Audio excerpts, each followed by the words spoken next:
¿Cómo les va? Muy buenas noches, bienvenidos a Ronda de Editores. Aquí estamos en la cúpula del CCK, transmitiendo en vivo, dispuestos a analizar, bueno, al cabo de una semana muy intensa en lo político, con las consecuencias del fallo de la Corte Suprema de Justicia de la Nación, aplicando el 2x1 a un represor de la última dictadura, la reacción, una manifestación fuertísima en las calles, el Congreso sancionando una ley que busca un poco allanar el camino para que la Corte revise esta decisión.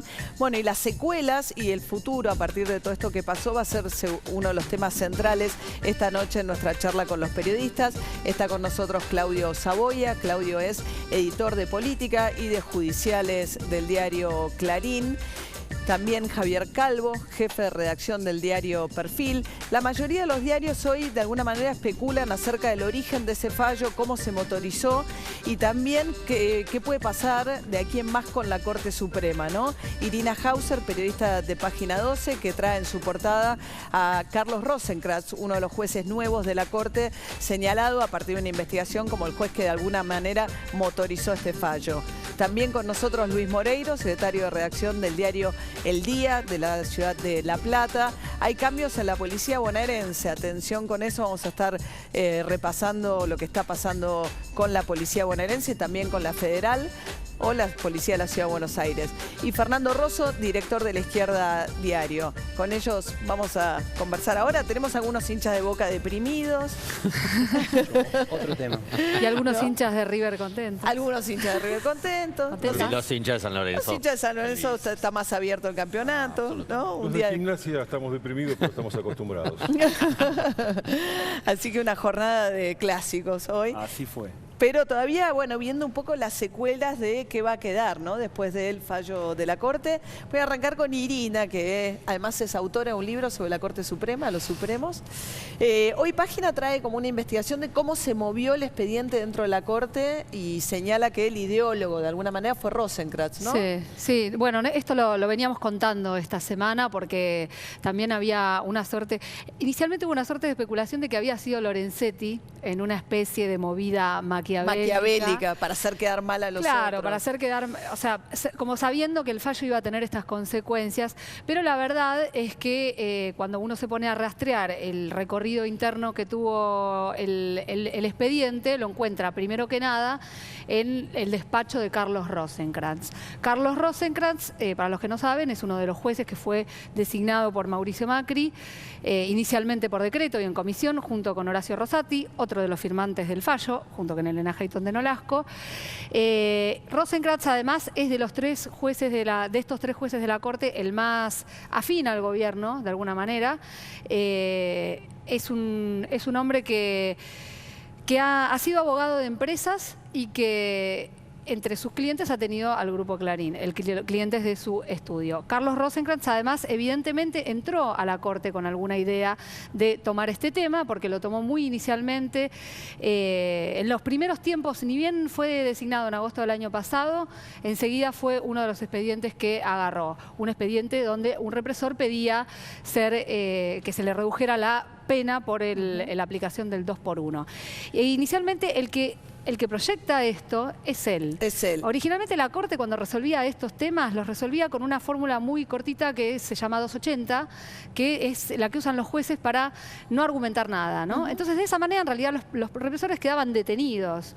Y lo que hizo Rosenkrantz es, no, yo quiero argumentar sobre esto. ¿Y qué pasará ahora, Claudio? Nuevo, digamos, hay una ley interpretativa que sanciona al Congreso en tiempo récord, buscando decir, bueno, no, los crímenes de lesa humanidad no debe aplicarse el 2x1. ¿Imaginamos ahora un escenario donde la Corte saque un nuevo fallo? Ya lo avisó. Ya anunció que va a haber un nuevo fallo, va a haber un fallo interpretativo de la ley. Para mí la ley es una noticia muy importante. Me parece que es una de las primeras cosas que trasciende un poco este River Boca, para usar la figura del día, en las penumbras antes que empiece el año electoral. Creo que el proceso que tuvo y que tiene aún el juzgamiento de la represión ilegal en la Argentina, con sus avances, retrocesos, cambios, detenciones, etcétera, exige mucho más trabajo, a mi juicio, por parte del Congreso, para tener leyes muy concretas, muy específicas, que cierren el espacio interpretativo de los jueces, de las cámaras y en última instancia de la Corte. Coincido, tengo la misma información que Irina. me parece que Rosengren se apoyó mucho en lo que todos sabemos, el fallo madre de esto, que fue el de Eugenio Zaffaroni, con un fallo casi igual, con un apropiador de menores, que en ese caso quedó en la minoría. Dijeron, bueno, esto me parece que es hora de tratarlo. La idea de la ley más benigna, ¿no? Digamos, la idea de la ley más fallaron benigna, de las garantías. Bueno, me parece que la aplicación de qué garantías, cuándo y cómo es lo que tendría que estar más claro para que no haya una dispersión tan grande. Pensá que en todos los juicios, que por suerte siguen avanzando, tenés desaparecedores de personas, torturadores, encubridores. Hay una gama de delitos de lesa humanidad muy amplia y cuanto más preciso, a mi juicio, sea la forma en la que se deben aplicar, pues interpretarse es más mejor, ¿no? La pregunta persiste también, Javier, un poco qué rol cumplió, si es que alguno, el Ejecutivo en todo esto, ¿no? Hoy hay un par de artículos en Clarín y en otros medios planteando que Pepín Simón, uno de los operadores judiciales de Macri, podría haber tenido contactos para mover este tema. Sí, yo siento ahí que los periodistas no nos ponemos muy de acuerdo sobre el rol del gobierno, más allá de las simpatías que pueda tener cada medio, cada periodista con el rol de cada uno, con la identificación. Me parece que ahí hay algunos voceros oficiosos del gobierno o, como el caso de Rodríguez Simón, que trabajan en la Corte y en la Justicia, no necesariamente a sabiendas del ministro de Justicia, no necesariamente a sabiendas del jefe de gabinete, sino simplemente del presidente, y hace gestiones, como en su momento Daniel Angelici, también en la justicia, que uno no sabe si hablan en nombre del gobierno, si no hablan. Está claro que el gobierno de alguna manera reaccionó tarde al tema del 2x1. La verdad que fueron lamentables las declaraciones del secretario de Derechos Humanos, que después se contradijo y condenó firmemente cuando vio que la ola le iba a pasar por arriba. Tardó el jefe de gabinete 3 días en pronunciarse en contra. Me parece que el gobierno no debió ver, algún sector del gobierno, con mala cara esta decisión de la Corte, pero después vio que pagaba un alto costo político sin tener claro que la estrategia era propia, sin tenerlo eso absolutamente claro, y con lo cual por eso tardaron en reaccionar, porque no sabían bien cómo posicionarse frente a esta novedad. Por lo menos a mí me consta que en algunos sectores del gobierno no tenían ni idea de esta decisión de la Corte. Es que inicialmente era una buena noticia para el gobierno. O sea, de acuerdo a lo que pregonaba el gobierno hasta ahora, digamos, este fallo tenía que ser una buena noticia. Y cuando el gobierno, además, cuando Mauricio Macri lo nombra a Rosengren, sabe a quién está nombrando. Sabe perfectamente que está nombrando a una persona que piensa así y que incluso introdujo en la Corte un concepto que es el que marcó un poco esta senda, que es que los fallos de la Corte Interamericana de Derechos Humanos no son de acatamiento obligatorio para la Corte nuestra, Como que no hay una primacía del derecho internacional. Guarda que ahí hay un rol, en esa parte hay un rol importante de Lorenzetti también, ¿eh? Si me permitís, para en mí esa reducirlo como aún la responsabilidad de uno o de otro, pues no puede estar bien, digamos, porque me parece que el consenso negacionista lo viene construyendo el gobierno de Macri desde que asumió. Desde que Macri dijo, cuando le preguntaron cuál es la cifra de los desaparecidos, dijo, no tengo idea, despectivamente. Desde las declaraciones de Lo Pérfido, que era funcionario de la ciudad, cuestionando la cifra de los 30.000. Gómez Centurión, el jefe de la aduana, que dijo que no hubo un plan sistemático. Me parece que Macri tenía ahí una demanda, digamos, que eso que se dice que Macri es la dictadura es reduccionista, ¿no? Macri no es la dictadura en términos formales, pese a que su empresa se enriqueció mucho en la dictadura, como muchas otras. Pero todo lo que es pro dictadura en Argentina es macrista. Entonces ahí, de hecho, alguien que conoce el paño, como Rosendo Fraga, le puso número y dijo hay 1 millón de votos que pertenecen a la familia militar. Entonces parece que Rosendo Fraga escribió eso en Clarín, pero ¿a dónde va a ir ese voto? No, bueno, yo creo que ahí es una responsabilidad, es como un núcleo duro, bueno, no se podría ir a ningún lado, pero dentro de la estrategia general del macrismo de fidelizar su propio núcleo duro, me parece que quería responder un poco a eso. Si no, no se entiende toda esta seguidilla de cosas que suman, correr el feriado del 24 de marzo, etcétera. Ahora, te digo una cosa, también hay que buscar la responsabilidad de los senadores que votaron el pliego. O sea, los senadores peronistas que votaron, de la oposición peronista que votaron el pliego, Abel Medina y otros que votaron el pliego no solamente sin preguntarles, estoy bien los fundamentos, sino diciendo que eran jueces que respetaban la democracia, etcétera, etcétera. Entonces, ahora todo eso se prepara para las elecciones, le echamos la culpa al macrismo, pero hay una responsabilidad también. No, pero tanto Rosengren como Rosati tuvieron impugnaciones por este pensamiento. Igual me parece que también es reduccionista decir que el gobierno o el macrismo auspicia el negacionismo. Me parece que hay un sector del gobierno que puede estar interesado y hay otra gente del gobierno que no está interesado. Digamos, en la lista que vos planteás, a la que yo adhiero y la hemos publicado en Perfil, de todas las cosas, funcionarios que no ayudaron al tema de que se respeten los derechos humanos o el tema negacionista. Podríamos poner en el otro lado a Santiago Cantón, que es secretario de Derechos Humanos de la provincia de Buenos Aires, de María Eugenia Vidal, que no es un 4 de copas en el macrismo o en Cambiemos, saliendo rápidamente a defender los postulados históricos en materia de la Convención de Derechos Humanos. Pero Santiago Cantón no puede decir otra después, cosa. ¿no? Pero Santiago Cantón no puede decir otra Pero, cosa, porque fue funcionario internacional. No, pero ¿por qué no podría decir otra cosa? Claudia bueno, Abreu, la el elección secretario de del Derechos funcionario, Humanos. vos elegís un funcionario. Digo. Exactamente. La diferencia con Cantón es que él aclaró específicamente que hablaba a título absolutamente personal la primera vez que habló. Es decir, y lo reiteró al menos, cuando hace esas declaraciones, 3 veces reitera que lo hacía a título absolutamente personal.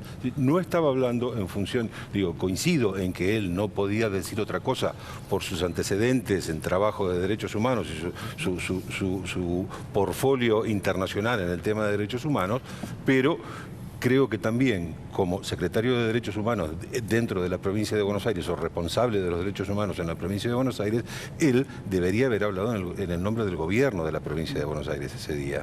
Y no desde el punto de vista absolutamente personal. Ahora, les propongo ir un poco para adelante, porque nos podemos quedar, es apasionante la discusión, pero ahora le toca a la Corte, Milagros Sala, le toca, porque hay un organismo internacional, le toca resolver, no sabemos cuándo el tema de Milagros Sala, cómo queda la Corte, cómo queda la situación de Lena Hayton, que cumple 75 años a fin de año, ¿no? En diciembre. Y por ahora tiene un amparo que le permitiría continuar, pero hay versiones de que hoy en Perfil ustedes publican de que podría renunciar, ¿no? Exacto. Sí, por lo menos empezó a recibir señales después del 2x1 de que había un acuerdo tácito de que el gobierno no la iba a tocar a ella, no iba a presionar para que dejara la Corte. Y ese acuerdo tácito parece que se está rompiendo, aunque estas cosas siempre tienen una dinámica que no siempre es clara, pero el planteo ahí es que Lena Hayton puede dejar un lugar vacío en la Corte y que ya hay un senador importante, el senador Pichetto, que ya está trabajando pensando en quién podría reemplazarla, para sentarse rápidamente a negociar, como hicieron en el Senado con Rosati y Rosenkrantz, para ver ¿Quién hoy pone... en La Nación dice ampliar la Corte, ahora no. Dice que no es una discusión para este año. No. Me parece que los toqueteos institucionales nunca sirven, porque nos agarramos de un fallo, entonces muy discutible, lo estamos haciendo nosotros ahora después de casi 15 días y está muy bien que se discuta. Entonces demos vuelta a todo, vamos al cubilete otra vez y va a venir otro, no va a gustar, ampliemos. Acordemos que la Corte de 5 miembros, que es la Corte histórica, fue agrandada a 7, fue agrandada a 9, fue achicada a 7, fue achicada a 5. Entonces me parece que esos vaivenes no son buenos de ninguna institución. En la Corte Suprema me parece que menos todavía. Creo que a su vez hay un tema que es político, otro tema que es jurídico, si querés hasta de filosofía del derecho. Fíjate que lo que hizo, por eso yo resaltaba lo de la ley que sacó el Congreso Nacional en 24 horas, para que no hubiera posibilidad de interpretación entre las garantías de la ley más benigna, que cuidado, porque una vez que empezamos a recortar garantías ya sabemos cómo termina. Los pobres que están presos terminan perdiendo sus garantías también, porque empiezan a mezclarse una cosa con otra si la ley no es clara.